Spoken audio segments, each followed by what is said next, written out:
सत्संगत जी, प्यार से कहना धन निरंकार जी। महाराष्ट्र समागम के ये आखिरी रोज़, जहाँ पिछले 3 दिनों से ये भक्तिमय भाव हर संत ने, हर उम्र ने ये समझाते हुए जो युगों युगों से संदेश रहा, मानवता को एक वाक्य ही ज़रूरत हर युग में जो रही, ये प्यार की, सत्कार की, करुणा की, दया की, एक सच्चाई की जो हर समय की सच्चाई है, जो परिवर्तित नहीं होती, ये परमात्मा, ये निराकार का जीवन में होना। और आज भी ये सच्चाई हर कोई अपने संग रख रहा है। तो जैसे इस जगह का भी नाम है सांगली, तो हमने ये सच्चाई सांग ली कि ये संग रख ली।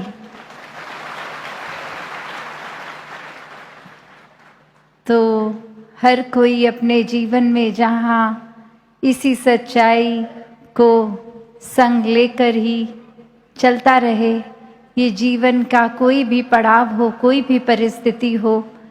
बस ये प्राथमिकता, यही सच्चाई, ये परमात्मा हमेशा रहे जीवन में। ये इंसान तो कोई भी बहाना काफ़ी मानता है, कोई भी बुद्धि को एक बदलने के लिए। अक्सर सब कुछ भी अगर जीवन में ठीक हो रहा होता है, तो बस कोई चीज़ नहीं मिल रही तो खुद ब खुद एक कोई चीज़ बना दी और फिर अपने मूड को, एक मन को, एक सोच को खराब कर लिया। तो अक्सर ऐसा भी होता है कि सब कुछ अगर ठीक है भी, तो भी बहाने इंसान ही ढूंढता है चीज़ों को खराब करने का, क्योंकि ये आराम भी इंसान ने ढूंढ लिया है कि अगर सब कुछ ठीक होगा तो फिर ये मन को इतनी आदत लग गई है बुराई करने की, तो फिर ये आदत से मजबूर ठीक चीज़ में भी नुक्स निकालेगा। जैसे उदाहरण कितनी बार हम सुनते आए हैं कि एक सफ़ेद चादर पे भी अगर एक हल्का सा काला दाग है तो जिक्र सिर्फ उस काले दाग का, ना कि उस काले दाग के अलावा बाकी सफ़ेद चादर जो है उस पे नज़रिया रखने का। तो ये इंसान ने जहाँ एक रुचि अपनी नेगेटिविटी की ओर ही बना रखी है, तो फिर एक बात जहाँ बाकी सब अगर जो संतमति के होते हैं, जो निराकार के एहसास में रहते हैं, वो अपने जीवन की सच्चाई तो इस तरह मानते हैं कि अगर एक अंधकार से भरी जगह है तो भी थोड़ी सी भी अगर दूर कहीं रोशनी है तो भी वो काफ़ी है। और यहाँ जगमगाते कमरे में इंसान ने अगर एक छोटा सा कोना खुद ही चाहे बना लिया हो, कोई ऐसा जिसमें रोशनी नहीं पड़ रही, तो उसी को आधार बना लेगा कि कितना अंधेरा है। तो ये नज़रिए की बात। एक छोटी सी कहानी भी इसी तरह कि 2 दोस्त एक देख रहे हैं, एक बहुत ही तूफान का समय है, हवा तेज़ चल रही है, तो एक झंडा और वो जैसे एक खम्बे के ऊपर कपड़ा बंधा हुआ वो झंडा, और हवा का समय एक दोस्त कह रहा है कि ये हवा इस कपड़े को हिला रही है, और वहाँ दूसरा दोस्त कह रहा है ये कपड़ा हवा में उड़ रहा है। तो इसी में ये अब आपस में डिबेट कि कौन सही है कौन गलत,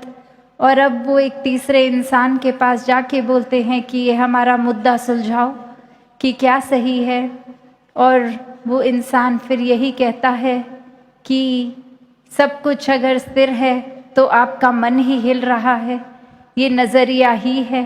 क्योंकि वो बातें देखा जाए तो दोनों ही सही हैं कि हवा के कारण उस कपड़े का हिलना या वो कपड़ा हवा में हिलना। तो ये नज़रिया, ये एक बात जो हर किसी ने उस तरह से अपने हिसाब से आजकल बना लेते हैं कि ये हमारा नज़रिया है तो यही सही है। फिर चाहे एड़ी चोटी का जोर लगा दें, दलीलें दे दें, एक अपने पॉइंट ऑफ व्यू को ही करेक्ट घोषित करके, एक फिर दूसरे के अगर बात में दम भी है तो भी एक अपने अहंकार की वजह से सिर्फ ये दिखाने के लिए कि हमारी सोच कितनी सही, कितनी उत्तम है, दूसरे के नज़रिए पे एक गौर ही नहीं करते, तवज्जो ही नहीं देते। कैसे फिर एक अपनी सोच को ही हर कोई सही साबित करने की दौड़ में फिर किसी से बात इसलिए नहीं करते, एक वार्तालाप, एक डिस्कशंस इसलिए नहीं कि दूसरे की बात सुन के हम कुछ सीखें, पर इंसान तो इसी दौड़ में है कि दूसरा जैसे ही अपना कोई पॉइंट ऑफ व्यू बताएगा, कोई अपना पक्ष किसी तरह से अपना नज़रिया दिखाएगा, तो उसी समय हम उसको टोक के बोलेंगे, नहीं आपकी सोच से बेहतर तो हमारी सोच है, देखो आपने ये कहा, अब हमारी ये सुनो। तो अक्सर इंसान समझने के लिए नहीं, समझाने के लिए बात करने शुरू कर देते हैं। दूसरे की बात से सीखना तो दूर की बात, वो बात ही इसलिए कि दूसरे का अक्सर एक वाक्य, एक सेंटेंस ख़त्म भी नहीं होता कि वहीं टोक के अपनी बात शुरू, कि पहले ये समझ तो लें दूसरा क्या कह रहा है, फिर उस पे गौर करके कि वो सही कह रहे हैं तो वो बात को अपनाया जाए, और अगर सही नहीं लग रही तो उसके बारे में कुछ कहा जाए। पर नहीं, इंसान तो दूसरे की एक पूरी बात ख़त्म होने से पहले ही टोक के बस अपनी बात को इम्पोज करने लग जाते हैं, एक अपनी बात में इस तरह से वज़न डाल के, और फिर ये अहंकार इतना हावी हो जाता है कि अक्सर तो लोग डराने धमकाने तक उतर आते हैं कि अगर हमारी बात नहीं सुनी तो ये कॉन्सिक्वेंस होगा, ये हमारे नज़रिए को अगर आपने नहीं अडैप्ट किया तो फिर ये आपका नुकसान हम इस तरह कर देंगे। तो इंसान खुद ही आज देख लें, एक अपने अंदर आत्म मंथन करके कहाँ खड़े हैं। ये मन के ऊपर का जो भाव है, जैसे इस कहानी में भी वो हवा और वो कपड़ा, तो मन ने तो चंचल ही रहना है जब तक इस स्थिर के साथ जुड़कर इस निराकार से ना जुड़ा जाए। तो ये जैसे हरदेवानी में भी है कि मन तो सादो एक है पर कितने रंग बदलता है, कि कैसे एक पल में हमारे अंदर क्या सोच है, क्या भाव है, अगले ही पल क्या हो जाते हैं। वही इंसान अगर अभी मिला और उसके प्रति हम एक अच्छे भाव रख रहे हैं और 2-4 मिनट कोई बात हुई, उसने कोई ऐसी बात बोल दी जो हमें नहीं ठीक लग रहा, बस मन उसके प्रति उसी पल पलट गया। जहाँ 2 पल इतना प्यार, इतनी खुशी मिल रही थी किसी को मिलने से, वहीं 2 मिनट में बस उससे इस तरह रूठ के चले गए कि बहुत गुस्सा भी उस पे आ गया। तो भाव वही कि जैसे कल भी सत्संग में एक जिक्र हुआ कि मन का ये बंदर जैसा रूप, ये उछल कूद, एक जगह टिक कर नहीं रहना, और ये स्थिर का जब साथ मन का हो जाता है तो फिर मनमत नहीं, ये संतमति, ये गुरमत से काम आता है। और फिर इस सच के साथ जुड़कर हर समय का सच ये साथ लेकर, ये ब्रह्म ज्ञान द्वारा निराकार के साथ फिर ये जीवन एक हर पल का भक्ति में डूबकर, प्यार में डूबकर जिया जाता है। फिर दूसरों का बुरा नहीं, दूसरों के भले के लिए दिन रात एक इकट्ठा, एक सोच ये नहीं आती कि हमारा भला कैसे हो, बस परोपकार के लिए ही जीवन लग जाता है कि हम किस तरह कंट्रीब्यूट करें, ये योगदान दें कि दूसरों का जीवन हम किस तरह आसान कर पाएं, हम किस तरह जो अभी भी इस सच्चाई से दूर है, जिनके जीवन में परमात्मा नहीं है,